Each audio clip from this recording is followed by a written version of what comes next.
नमस्कार दोस्तों, मेरा नाम है अंशुमन नाइक और आप सभी का बहुत बहुत स्वागत है इंडियन डिफेंस न्यूज की डिफेंस टॉक सीरीज में, जहां पर हम रोज नए नए डिफेंस अपडेट्स के बारे में बात करते हैं। तो चलिए देर न करते हुए आज की वीडियो शुरू करते हैं।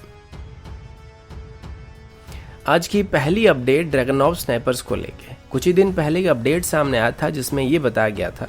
कि रशिया की तरफ से अभी भारत को ड्रैगनऑफ स्नाइपर्स को अपग्रेड करने का ऑफर दिया जा रहा था और वो अभी भारत की सभी एग्जिस्टिंग ड्रैगनऑफ्स को लेटेस्ट ट्रेंड में अपग्रेड करने वाले थे, जिसमें हम कम कीमत के अंदर इनको अपग्रेड कर सकते थे। तो उसी वीडियो में आप में से कुछ लोगों ने सवाल किया था कि हमारी ट्रिपल डिफेंस की तरफ से भी ड्रैगनऑफ को अपग्रेड करने का ऑफर दिया गया था, तो इसी वजह से हमने ट्रिपल डिफेंस के साथ कांटेक्ट किया था। तो उनकी तरफ से आज इसको लेके एक रिप्लाई हमारे पास आया है, जिसमें ट्रिपल डिफेंस की तरफ से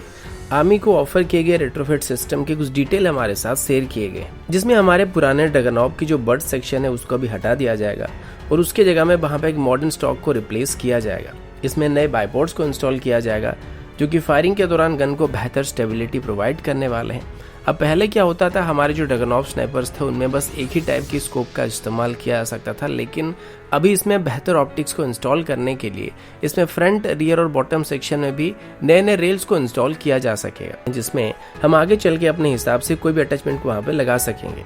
इसमें एक एडिशनल मजल ब्रेक भी मौजूद होने वाली है। साथ ही एक और बात बताना मैं भूल गया कि इसमें एक पिस्टल ग्रिप भी मौजूद होने वाली है, जो कि गन को अच्छे तरीके से पकड़ने में हमको मदद करने वाला है। अब ये सभी मटेरियल को ट्रिपल डिफेंस की तरफ से खुद ही बनाया गया है, यानी कि सभी हमारी इंडिजिनस सिस्टम होने वाले हैं। इनको अपग्रेड करना भी कोई मुश्किल काम नहीं होने वाला है, क्योंकि ट्रिपल डिफेंस के मुताबिक इन सभी अटैचमेंट को बस कुछ ही समय के अंदर ही ड्रैगनऑफ में इंस्टॉल किया जा सकता है और आगे चल के इनको लेके आफ्टर सेल और सर्विस को भी ट्रिपल डिफेंस की तरफ से प्रोवाइड करने की बात की गई है। यानी कि अगर इसको लेके कोई दिक्कत फ्यूचर में सामने आता है तो उनको ट्रिपल डिफेंस की बेंगलोर यूनिट में ठीक किया जा सकता है। लेकिन अभी भी कुछ सवाल है जो कि अनआंसर्ड रह गए हैं, जिसको लेके मैं जल्दी उनके साथ बातचीत करने वाला हूँ। और जहां तक इनकी टेस्टिंग की बात रही, तो रशिया की तरफ से जो ड्रैगनऑफ स्नाइपर्स को अपग्रेड करने के लिए हमको ऑफर दिया गया था, उनकी टेस्टिंग इसी हफ्ते के अंदर शुरू होने की बात सामने आई थी। और जहां तक मुझे पता चला है कि ट्रिपल डिफेंस की अपग्रेड पैकेज को भी अभी इंडियन आर्मी कंसीडर कर रही है और इन सभी को अभी टेस्ट किया जाने वाला है, जो कि फिलहाल अभी आर्मी की नॉर्दर्न कमांड के अंदर ही किया जा सकता है।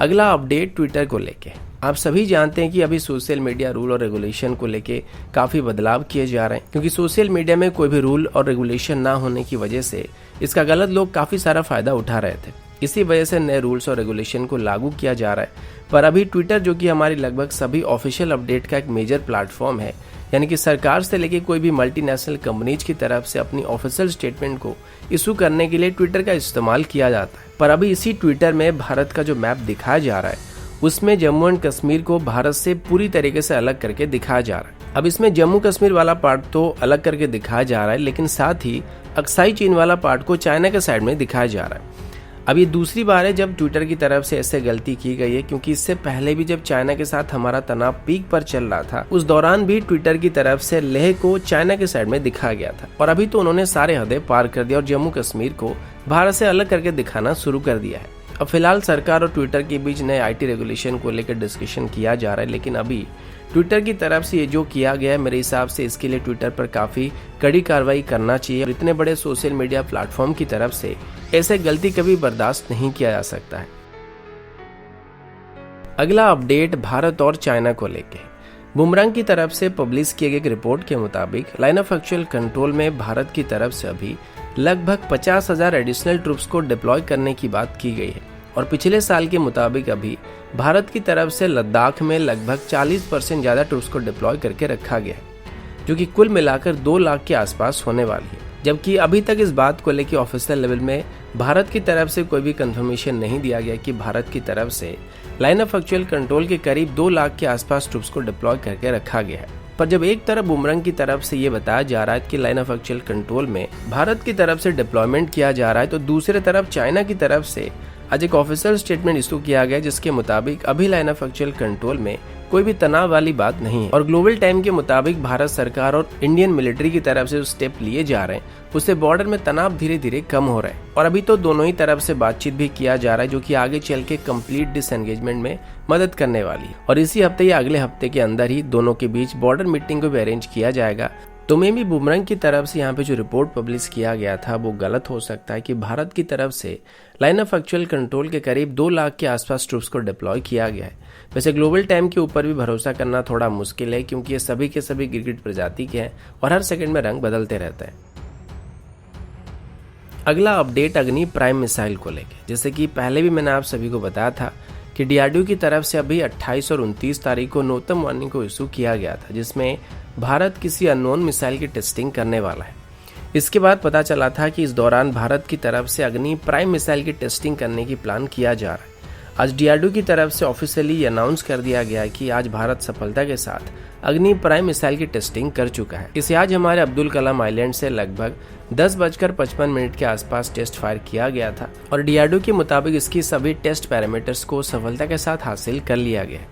अब अग्नि प्राइम मिसाइल की बात करें तो ये अग्नि सीरीज का एक नया वेरिएंट है और इसको अग्नि 1 मिसाइल को आगे चल के रिप्लेस करने के लिए इस्तेमाल किया जाएगा। इसकी रेंज लगभग 1000 से 2000 किलोमीटर तक होने वाली है और ये बोथ कन्वेंशनल या फिर न्यूक्लियर पेलोड को कैरी कर सकता है। इसे DRDO की तरफ से नए जनरेशन की टेक्नोलॉजी का इस्तेमाल करके बनाया गया है, जिस वजह से अपने प्रीवियस वेरिएंट्स के मुकाबले काफ़ी हल्का है और यहाँ तक कि अग्नि 3 के मुकाबले लगभग 50% हल्का बताया जा रहा है। और साथ ही इसे कैनिस्टर बेस्ड सिस्टम के ऊपर डेवलप किया गया, जिस वजह से इसको आसानी से कहीं पर भी ट्रांसपोर्ट किया जा सकता है, जो कि हमें इसके ऑपरेशनल डिप्लॉयमेंट में काफ़ी मदद करने वाला है। अगला अपडेट ड्रोन्स को लेके। आप सभी जानते हैं कि कल जम्मू एयरवेज में जो ड्रोन से हमला किया गया था, इसके बाद सभी का ध्यान इस तरफ शिफ्ट हो चुका है, क्योंकि अभी एक सीरियस खतरा पैदा करने वाला है। और अभी ये भी पता चला कि पाकिस्तान की तरफ से अभी सुअरों को ना भेजकर ड्रोन्स को भेजना शुरू किया जा रहा है और पिछले कुछ दिनों में काफ़ी सारे ड्रोन को भेजने की खबर सामने आई है, यानी कि वो स्वार्म ड्रोन से हम पर हमला करने की कोशिश करने वाले हैं। इसी वजह से अभी भारत की तरफ से काउंटर ड्रोन सिस्टम को लेकर डिस्कशन करना शुरू कर दिया गया है। इस पर अभी स्टेटमेंट देते हुए हमारे chief of defence staff general Bipin Rawat ji ने बताया है कि स्वार्म ड्रोन के आने के बाद जंग के तौर तरीके में काफी बदलाव आने वाला है और अभी इंडियन आर्मी, इंडियन एयरफोर्स और इंडियन नेवी तीनों एक तरीके से जॉइंटली इस पर काम करने वाले हैं, जिसको मेनली एयरफोर्स की तरफ से लीड किया जाएगा। DRDO की तरफ से अभी कुछ हद तक काउंटर ड्रोन सिस्टम के ऊपर सफलता हासिल किया जा चुका है और अभी जल्दी से इनको काउंटर करने के लिए नए स्ट्रेटेजी को तैयार किया जा रहा है। DRDO अभी कुछ IITs और प्राइवेट सेक्टर कंपनियों के साथ मिलकर इस पर काम करने वाली है और हमारी खुद की स्वार्म ड्रोन सिस्टम को डेवलप करने के साथ साथ अभी इनको काउंटर करने के लिए काउंटर मेजर सिस्टम को भी डेवलप करने के ऊपर जोर दिया जाने वाला है। वैसे अभी पाकिस्तान की तरफ से जो ड्रोन्स का इस्तेमाल किया जा रहा है, ये कोई इतने हाईटेक ड्रोन्स नहीं है जिनको नाकाम करना हमारे लिए मुश्किल होने वाला है, पर इसके लिए ज़रूर इंफ्रास्ट्रक्चर को पहले से डेवलप करना सबसे ज़्यादा ज़रूरी है, क्योंकि अभी अगर हम पहले से प्रिपरेशन नहीं करते हैं तो एक बार में अगर ऐसे 10-20 ड्रोन हमारे ऊपर हमला कर देते हैं तो ये हमारे लिए सीरियस प्रॉब्लम को क्रिएट कर सकते हैं। अगला अपडेट इंडियन नेवी और रॉयल नेवी को लेके।